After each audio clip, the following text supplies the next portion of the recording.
அரசு கைது நடவடிக்கையில் எங்கள் மீது பொய் வழக்குகளும் போட்டுள்ளதால் ஓய்வு பெறும் நிலையில் உள்ள ஆசிரியர்கள் பணப்பலன்களை இழந்திருக்கிறார்கள். பதவி உயர்வு நிலையில் இருக்கிற ஆசிரியர்களுக்கு பதவி உயர்வு மறுக்கப்பட்டிருக்கிறது.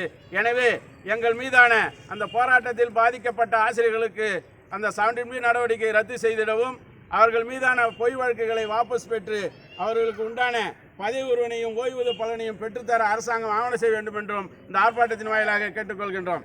அதேபோல கடைசியாக இப்பொழுது ஆசிரியர் நியமனம் என்பது 40 வயதிற்கு மேல் இல்லை என்று சொல்லியிருக்கிறார்கள்.